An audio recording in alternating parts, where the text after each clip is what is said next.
Janelle, kailan kayo kinasal? August 4 po, ma'am. 2020 po. May dalawa kayong anak, tama Opo, ba? ma'am. Ilang taon yung unang yung panganay? 7 years old po. Tapos yung, ma'am, yung isa po, ma'am, 8 months. Ano naman itong sitwasyon na kung saan o mga insidente na sinasaktan ka? Kailan pa ito nagsimula? Magjowa po kasi kami yan, ma'am. Sinasaktan niya din po. Kasi yung asawa ko na po yan, ma'am, since 2013 pa po kasi kami yan, ma'am. 2013? Yes So po. teenager pa lang kayo? High school lover po. High school hanggang kolehiyo kayo na? Yes po. O tapos? Then, nung buntis po ako sa pangalawa, ma'am, nararamdaman ko na nag-iba po yung ugali niya. Okay, ano yung mga pagbabago na yun? 5 months pregnant na po ako, ma'am. Ano po siya, ma'am, iba na po yung galawan niya po, ma'am. Kino-confront ako po siya, ma'am, na kinakausap ko like, may babae ka ba? Mm. Then, ang sabi Buntis niya, ka ma'am, nito, ha? opo, ma'am. Okay. Then, sabi niya, ma'am, wala. Tapos, yung off niya po dati, ma'am, na yung 1 week off niya, sa amin po yun dati, ma'am. Ngayon, nung nagbabae po siya, ma'am, yun na po yung kalahati na lang yung binibigay niya sa amin. Na Sa oras? akin. Opo, ma'am. May pruweba ka ba? Yes po. Okay, paano? Nung nanganak po ako, ma'am, hindi po niya tinapos yung paternity leave niya sa akin. Ang sabi niya, ma'am, magpapahinga.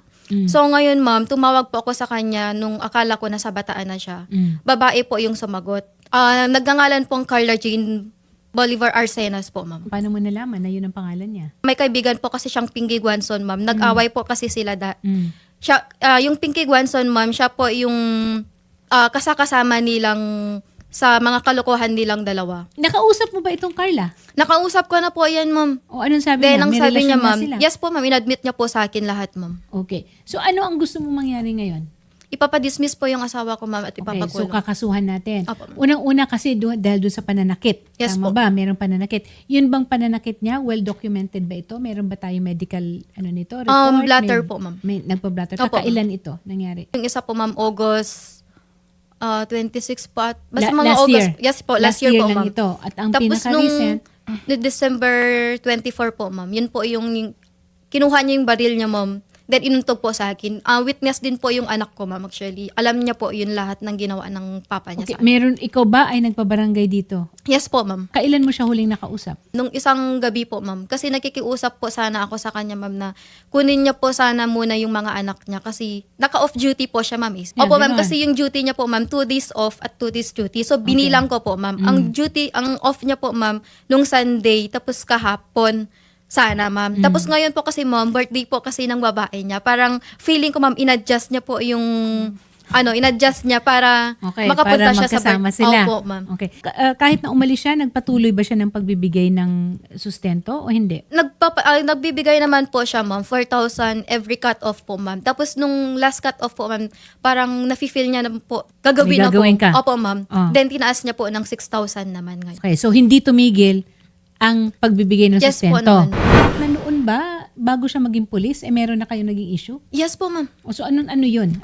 Binubugbog niya po ako, ma'am. Girlfriend pa lang kayo? Opo, ma'am. At ito ba ay merong, anong tawag nito? May record ba ito? Yes po, meron. O ano nangyari dito sa kaso? Pinadismiss ko po, ma'am, para makapasok po siya sa pagpapulis. Pero kompleto ang dokumento mo nito? Kompleto po, ma'am. Tapos ngayon Dapat po, hindi ma'am, na lang. kasi yung parents niya, tinolerate po kasi yung ginagawa ng anak niya. Panganay ba ito? Bunso? Panganay po. Okay. May galit din po kasi yung parents niya, hindi po kami in good terms. May communication sila nung kabit ng, ma'am, ng, So, mas gusto nila dun sa kabila? mas gusto po nila. Itong babae, ma'am, may 3 po siyang anak. Pero hindi ito anak ng asawa mo, ha? Hindi po, ma'am. Anak po din siya ng Taiwanese. Kabit din po siya ng Taiwanese, ma'am. Nakabit din ng asawa ko. Tapos, actually, ma'am, hindi ko po yung babae, ma'am, kasi dati po daw at nagwo-work yan sa bar. Kasi yung babae po, ma'am, ang kwento po ng kaibigan niya sa akin, kumakain daw po kasi yan na Captain Martinez, magandang hapon po sa inyo, sir. Magandang hapon po, ma'am. Captain Martinez, pagka mga ganito po ba ng mga reklamo, saan po ito napupunta? I am assuming internal affairs po ba ito? I-assist po namin dito sa WCPD namin, ma'am, para malaman natin kung anong kulang kakuan sa anak. Captain Martinez, ito ba ang unang pagkakataon na meron kayong ganitong klaseng insidente o kaso sa kapulisan or sa mga staff po natin dyan?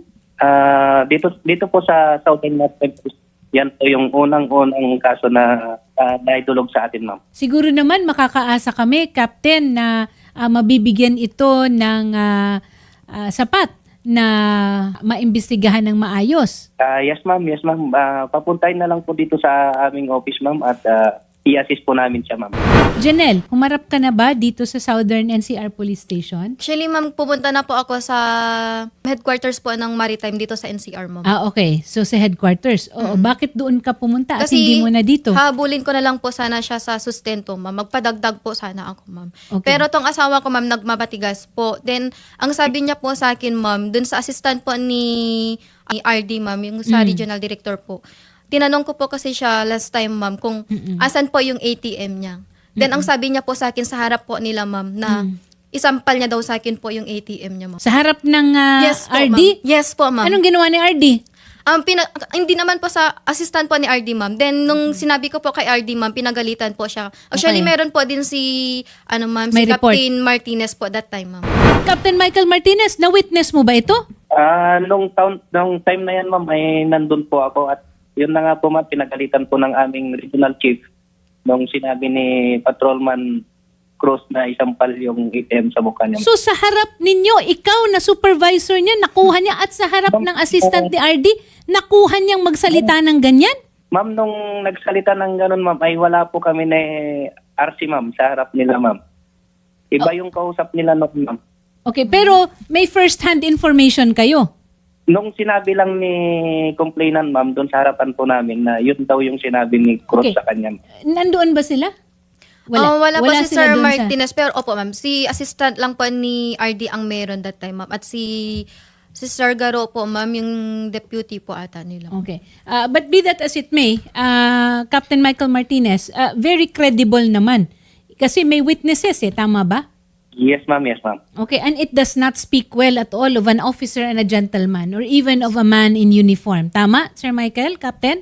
Yes, ma'am. Yes, ma'am. Oo. At lalong-lalo na, I am very sure, kayo mismo, you will not tolerate ng isa sa mga tao ninyo ay iaabandona ang kanyang pamilya. Kung wala na talaga, ayaw na talaga sa relasyon, umayos. No? Maayos na pagkikipag-iwalay. Pero hindi bastusan. Actually, ma'am, ilang beses na ito namin siyang binigyan ng payo, ma'am, regarding po dyan sa problema nito. Oo. Ma'am, talagang hindi po sila magkasundo, ma'am. Siguro it's about time na talagang totohanin na natin ito si Michael Martinez because yung actuations niya and even yung pambubugbog, he does not deserve to be in the police force. So ang what we are aiming for here is two things. Makikipaghiwalay ka, Yes po, ma'am. tapos bahala na siya sa buhay niya pero magsustento siya, or kasuhan ng kriminal case at tanggal siya. Yes po, ma'am. Sir Michael, Captain Michael Martinez, I am assuming that we can count on you po para matulungan si Miss Janelle. Yes, ma'am. Anytime po naman, ma'am, open po itong opisina namin, ma'am, para ma-assist po natin. Okay. So we will go through both the administrative na kaso kasi may code of conduct ang ating mga kapulisan, our men in uniform. Actually, ma'am, yung asawa ko, ma'am, blinak niya po kasi ako sa lahat. So ikaw hindi kanya kinakausap. Paano yung mga anak niya? Hindi na po, ma'am. Hindi rin. Hindi na po, ma'am. 8 months pa nga lang yung bata eh. Baby po, opo, ma'am. Tapos siya po sana yung parang katuwang ko din sa pag-aalaga ng mga anak ko, ma'am. Kasi pinare-assign ko ako na kasi mismo nagpalipat sa kanya, ma'am. Para malayo na Para lang sana malayo siya. sa babae, ma'am. Pero ang sabi kasi nung babae, ma'am, malapit na lang daw yung Pampanga. At saka Ay, at yung saka babae hindi- niya, ma'am, ganito hindi lang po ako yun, Rio. tinitigilan. Sabi po ng asawa ko, wala na daw po kasi sila. Pinagmamayabang niya po na wala na sila, pero hindi niya po mapatunayan. Ako na lang daw po yung nagsasabi na sila pa po, ma'am. Tapos ngayon, ma'am, nung isang araw din, na habang kachat ko po siya, ma'am, nagchat po yung girl sa akin, ma'am. Diyos Using her dummy account po. Then, sinesend nga po yun yung mga jersey ng asawa ko na habang nagla-live po yung babae, ma'am, nagko-comment daw po yung asawa ko. Then, syempre, ma'am, ako, ma'am, parang ginagawa nila sa Anong akin, ma'am, kino-comment ng dinedepress. asawa mo? Nagko-comment yung asawa ko na tawa mo der, ganun yung asawa ko, ma'am. Meron po ako lahat, ma'am. Then yung girl, ma'am, hindi niya ako tinitigilan, ma'am. Ano po kayang pwedeng gawin din po dyan, ma'am? Ay, meron tayong mga cyberbullying, no? Yes, na attorney. kaso. Kwento nga po ng babae po sa akin, ma'am. Maalaga daw yung asawa ko, ma'am, sa mga anak niya. Tapos, sabi niya, ma'am, sinusubuan pa daw ng yung anak niya, kasi may kaklose yung asawa ko sa mga anak niya. Sinusubuan daw niya yung anak niya na like pinapakain, ma'am, ganun. Ang mga bata naman hindi kasama sa usapan at mas lalong nakakalungkot. Kasi kahit yung mga batang yun siguro uhaw sa isang ama, no? Sa kalinga ng isang ama. Pero nagagamit lang sa kung anumang kung sakaling humingi ng tawad dito. Yun. Hindi na po, ma'am. 100% Noon po. ngang mag-girlfriend pa lang kayo at mag-boyfriend, Ma'am, pinatawad mo, may ano, kaso ma'am? na nga eh. Oh, Noon, ma'am, pangarap ko kasi maging, kasi di ba, ma'am, mahirap po yung broken family. tama ka rin naman. So Then, kakayanin ngayon mo. po kasi, ma'am,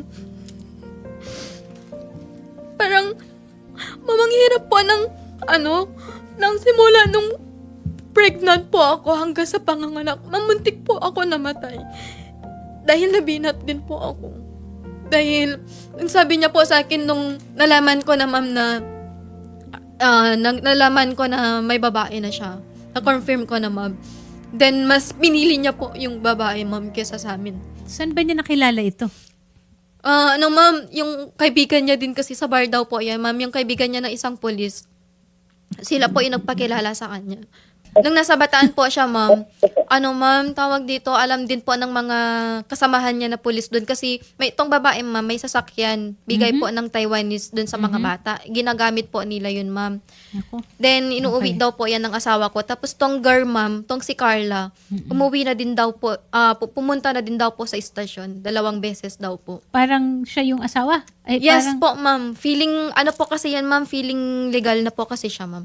Kasi yung sabi po ni Carla, ma'am, mas pinili daw po siya kesa sa akin. Captain Michael Martinez, sir, maraming salamat po at aasa po kami sa tulong po ninyo dito kay Janelle Cruz, hindi lang para sa sarili niya, kundi para sa 2 anak po niya. Thank you po, Sir Michael. And Ma'am Janelle, sasamahan kagad namin kayo dito sa tanggapan po ni Captain Martinez para ma-file na natin yung karampatang kaso kung ano man ang dapat kaharapin nito ni Patrolman Neil Mark Cruz. And Sir Cruz, kami po ay open din dito yung tanggapan namin para naman po sa panig ninyo.